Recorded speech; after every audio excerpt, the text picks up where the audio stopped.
Well, for the last few weeks, we have been looking at our habits.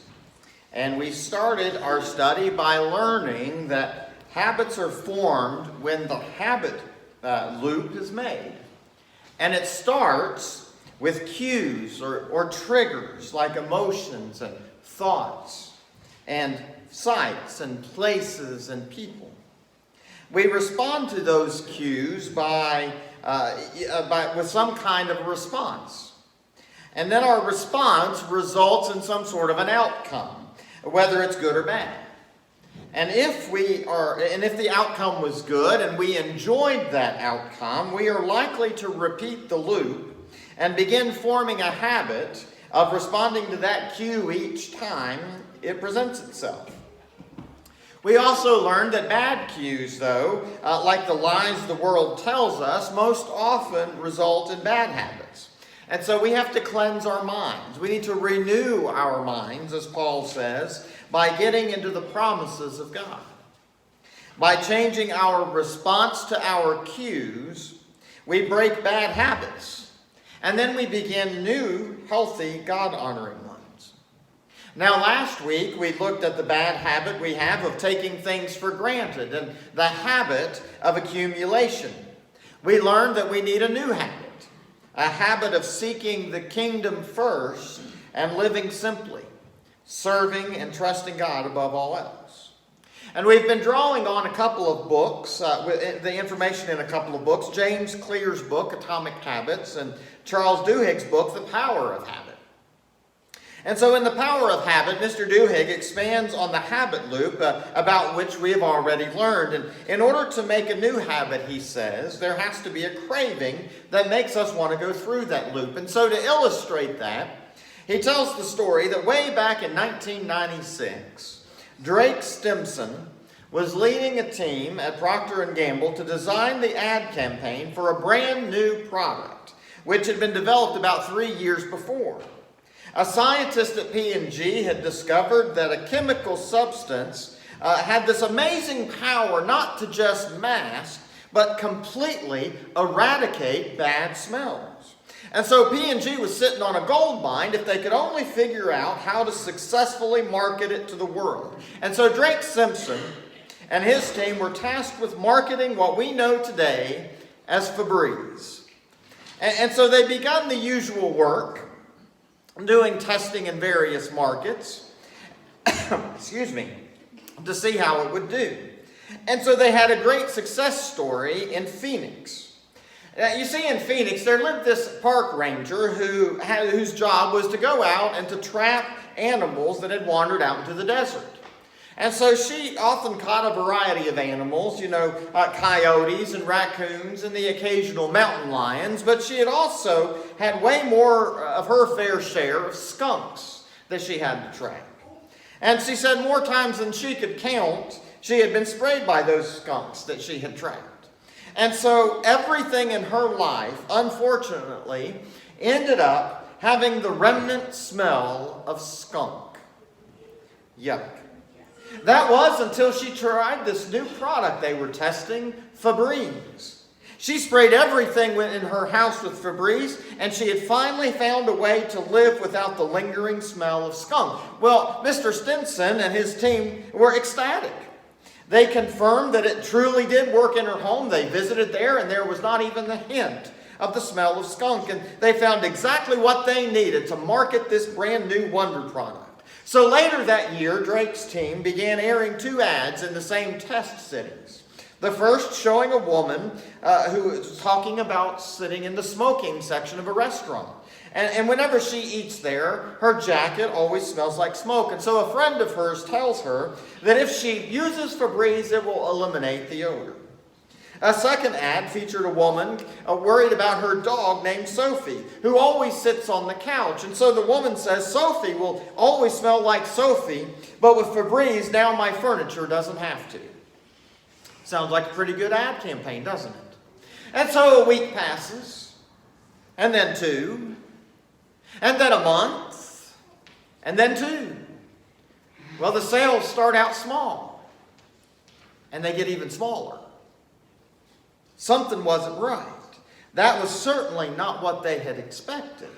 So why was this the case? Well, they regathered and grouped together, and they put together some new research groups, and a pattern began to emerge. You see, people couldn't detect most of the bad smells in their lives. So if you live with 9 cats, for example, as one customer did, you become desensitized to that smell. And so if you smoke, it damages your olfactory capacities, so much so that you can't smell the smoke anymore. And so it boiled down to the fact that people with the greatest need and what should have been the greatest motivation for using the spray never smelled the odors that should have reminded them that they needed the spray. And so after their failure, the Procter & Gamble team went back to the proverbial drawing board. What had they missed? They had an awesome product. How were they going to sell it? Well, they began interviewing customers again. These customers who did initially purchase the product and continued using it. What made them different? And what they discovered is that folks weren't really using Febreze to remove specific odors. Instead, they would say things like this: spraying Febreze feels like a little mini celebration when I'm done cleaning the room. And so a new pattern emerged. Febreze was something that happened at the end of the cleaning routine rather than at the beginning, and as the Procter & Gamble team had expected. So they changed their labels to show opened windows and gusts of fresh air. And they added scents. Go back to the previous one for a minute. They added scents like, Gain and other things like that to add a nice smell. And so that instead of just simply neutralizing odors, Febreze had its own distinct scent. New commercials were filmed that showed women spraying freshly made beds and spritzing freshly laundered clothes. And the tagline had been, "Gets bad smells out of fabric." Well, the new tagline was rewritten and says, "Cleans life's smells." When the researchers went back to the homes of the consumers that had purchased the product and had watched the new ads, they found that folks in the test markets had started expecting, even craving, the Febreze scent. And so a new habit loop was created, which looks like this. Cues leading to routines, leading to rewards, but this time a craving was introduced. A craving for a clean scent.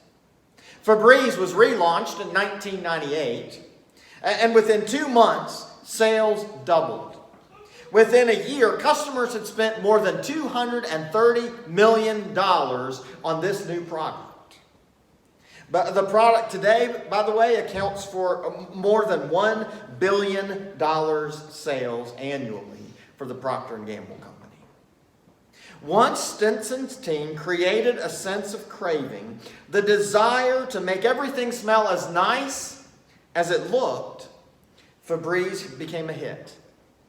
A craving is an essential part of the formula for creating new habits. Now, no matter whether the habit is good or whether the habit is bad, a craving drives the habit loop.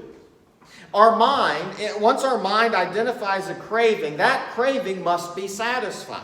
And that's how oftentimes a bad habit becomes an addiction. The brain makes us do whatever we have got to do in order to satisfy that craving that we have. But cravings can also be good things, especially if it drives us to what is good and helps us to form good habits. And so this morning we're presented with a choice: worry or worship. Which is our craving? The Bible offers us a story about 2 women with 2 very different approaches to life. And it takes place when Jesus arrives at their home. And so the story is found in Luke chapter 10. And so we read there from Luke chapter 10. As Jesus and his disciples were on their way, he came to a village where a woman named Martha opened her home to him. She had a sister called Mary who sat at the Lord's feet listening to what he said. But Martha was distracted by all the preparations she had to make. Well, Two sisters. Very different, aren't they? As it is in most families. Mary and Martha. Well, they graciously opened their home to Jesus as he was passing through town. Surely, by this point in the book of Luke, Jesus' name would have been well known, and his fame would have well preceded him. You know, after all the healings and the teachings that Jesus had done, it would have been a pretty big deal for Jesus to have just come by for a visit. And so, right away, we see two very different responses to Jesus' visit. These two different responses become the focal point of the story that we read. So Mary, she takes a seat at Jesus' feet. This was the posture of a student to a teacher. It was an expression of worship and reverence. Martha, on the other hand, is busy with the preparation. She's worrying about the place settings and the food and whether the house is clean or anything else that may seem to be out of order. She was distracted, the story says. Well, these responses are what we're going to study this morning. Worry versus worship. And so as we begin, stress is the great revealer. We're really getting a glimpse into the personality and the personal habits of these two sisters, I think. I think we can fairly safely say and assume that probably this is the way that these sisters react to situations in their lives, how they approach life, how they operate each and every day. These two habits are very different. And a lot of us have those same, are either on one side or the other of this in our lives as well. These two habits are often revealed during times of difficulty or stress or challenge. For Mary and Martha, it was, the Messiah has come to visit us. For us, it's a job change, a bad medical diagnosis, a tragedy, or conflicts within our relationships. Some of us are like Mary, and we make a habit of turning to Jesus and worshiping and leaning on him. Some of us, and probably more often than not more of us are like Martha. We make a habit of worrying. The difference between the two routines comes from that which we are focused. I'm told that in today's sports world of in extreme sports, there is a popular method of skiing referred to as tree skiing. Now, to me, it sounds like the dumbest thing you could probably want to do. Maybe even a death wish. I kind of imagine it like some of the cartoons that you see. You see, what these skiers love to do is they love to ski down some fresh powder that's fallen between trees. They basically like to go skiing in the woods. Like I said, you can kind of see the cartoons of them going right through, smack right into the trees, right? The key, of course, is to not hit any of the trees, and they just think that's the greatest thing. Outside Magazine writer and skier Tim Eschels describes it this way. He says, even more so than in deep snow or moguls, what you focus your eyes on becomes critical in the woods. Look at the spaces between the trees, he says, the exits where you hope to be traveling. Or as extreme skiing world champion Kim Richley states, rather matter-of-factly, don't stare at what you don't want to hit. Look where you want to go. Keep your eyes on the road. Focus on what you want to obtain, not the obstacles along the way. Makes a lot of sense, doesn't it? Worry, as a habit, is the act of focusing on the trees of life. Worry, as a habit, and it reveals in whom or what we have placed our trust. Martha focused on the trees rather than the hope that was sitting in her home. Worship, on the other hand, as a habit, is the act of focusing on from where our hope comes.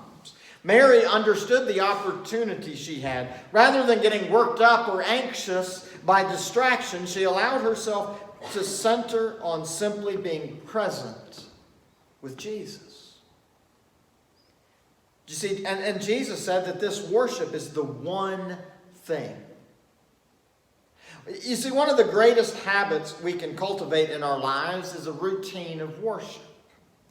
Finding ourselves at the feet of Jesus.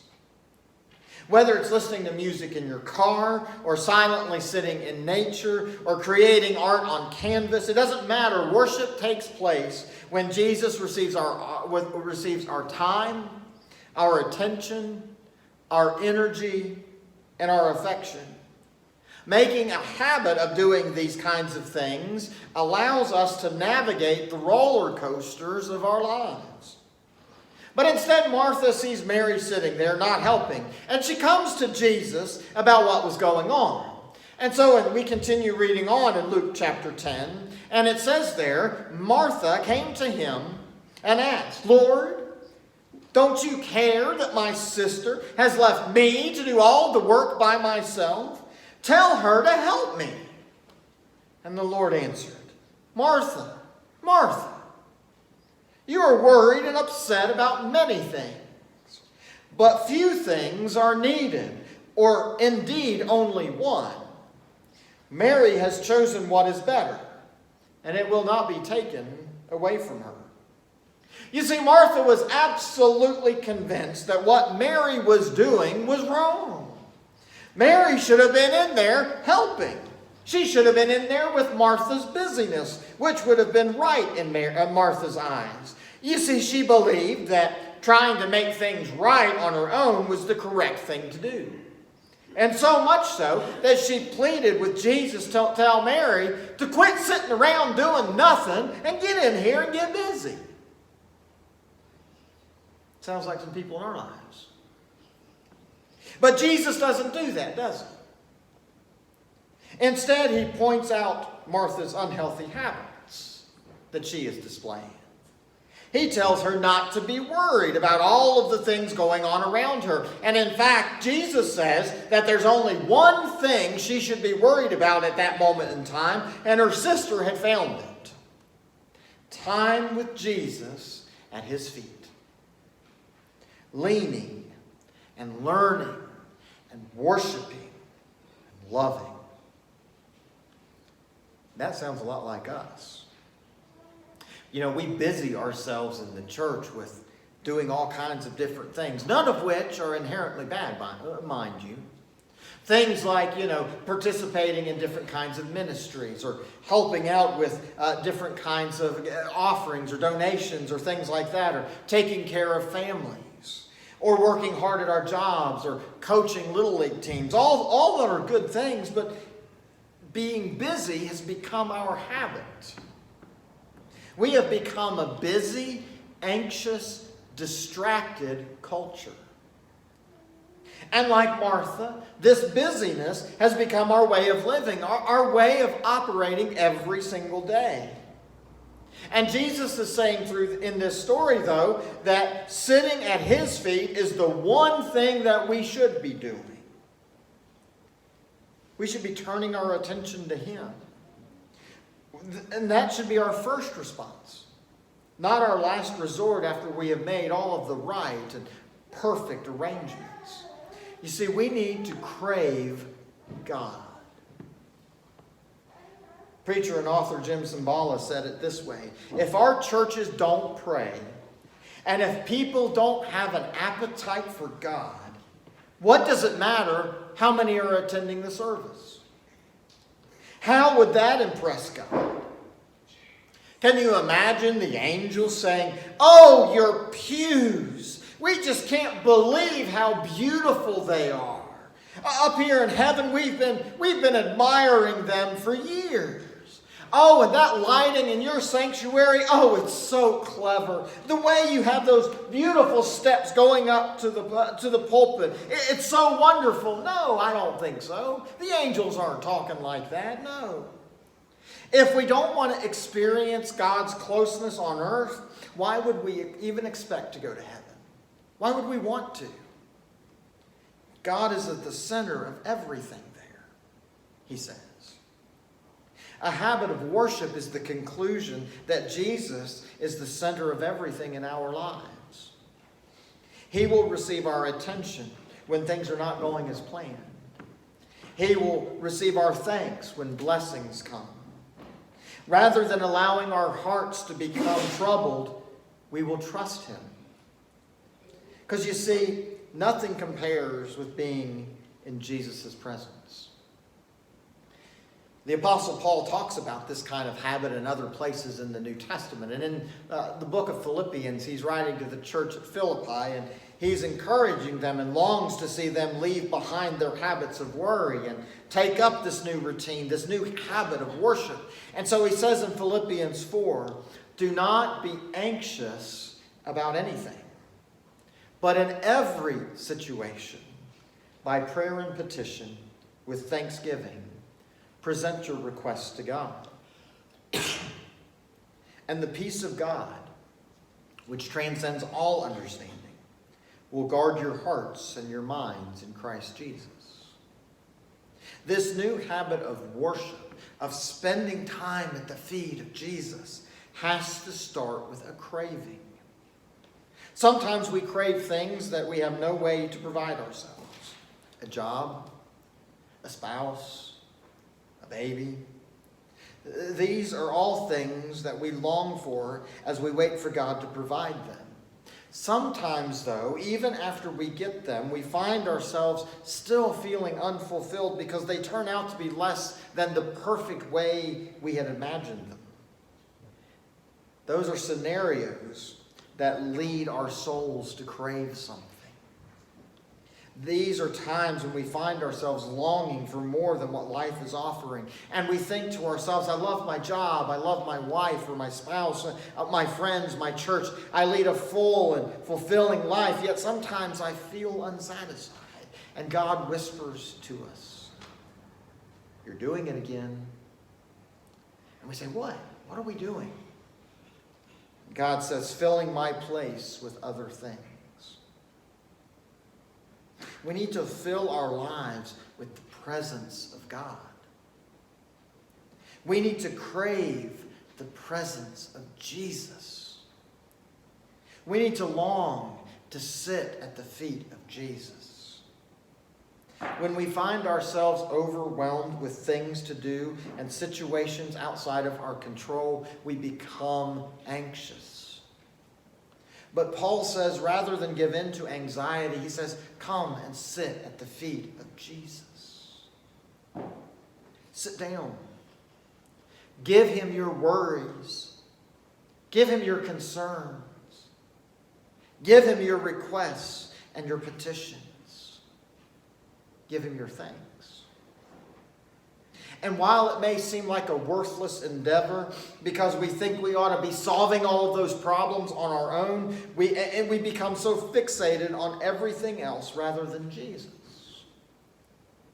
And then we lose our peace. We need to crave time with Jesus. When our hearts feel that longing, the cues in our lives will direct our minds to turn to him first, to build that habit of worship, of prayer, of communing with Jesus, instead of worrying about all of the things we cannot control. As a creature of habit, we must intentionally steer away from our tendency to worry about all of the aspects of life. Instead, we need to make an effort. We need to create a new habit, to learn to crave a life of worship at Jesus' feet. We need to spend time with Jesus.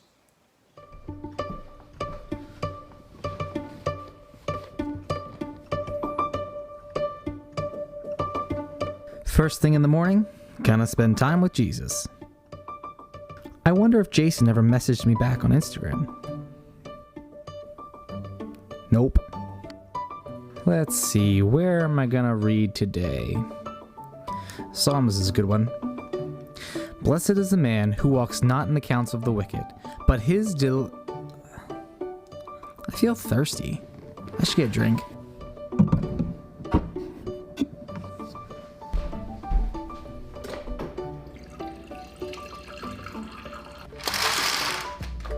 I wonder if it's still snowing.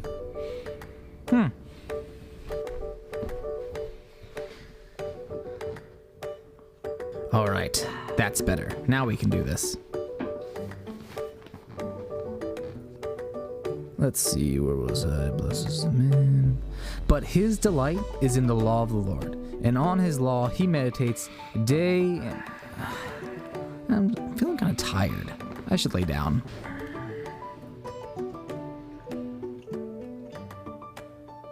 Oh wait, I never emailed that guy back from yesterday.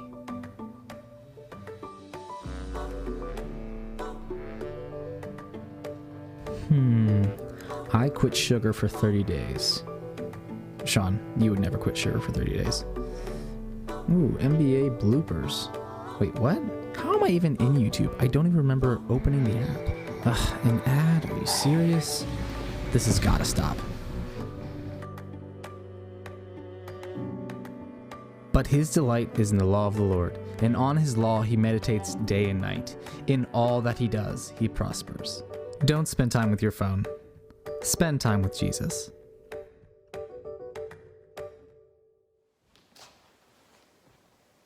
Now, I don't know about you, but that's the way I feel like every single day with everything that I do. You know, like Martha, there are so many distractions, so many things keeping us from focusing on time with Jesus, so many things, and that so many times we end up never getting that time with him. The world keeps us busy. The devil gives us things about which to worry. We need to remove the distractions. We need to crave that time we have in worship, in fellowship, in communion with Jesus, as much as we crave that time of scrolling through Facebook, of Instagram, of YouTube, whatever else. Put down the phone. Turn off the television. Sit at the feet of Jesus. This morning I want to share with you just a few ways that we can learn to sit in the presence of Jesus, and these might help you. First, as we're driving in the car, make a decision to play positive Christian music as a way of focusing on Jesus. Second, schedule 10 minutes a day to pray or read from God's Word, and set it up as an appointment on your calendar. Make that commitment as immovable as you would an important appointment or meeting at work or a doctor's appointment. Number 3, keep a daily journal of the prayers and blessings that turn your heart to God. Date each page so that you can go back and see what God has done. Fourth, share with someone today what God has been teaching you or ways you have been growing in your life. This morning, do we crave God as much as we crave other things? Do we so long to spend time in his presence each day that nothing will keep us from meeting with him? You know, fortunately, this is one craving that will never leave us hungering. Jesus is ready and waiting to nourish our souls each and every moment of every day. For he is the bread of life. Whether circumstances in our lives are the greatest they've ever been or the worst they've ever been, the abundant life that Scripture promises will remain out of reach until we seek out the one who offers everything we need. So the next time that you feel that pull of dissatisfaction, that pull of worry about what's going on in our lives, around us, in our world, give in to the craving, but turn to God. Grab your Bible and get alone with God. Ultimately, there's nothing else that will satisfy us. And the more we focus on Jesus, the more we will crave that time. And the more we crave that time, a habit will be formed. And we will make a new, powerful habit of spending time with Jesus at his feet, instead of spending our days filled with worry and anxiety.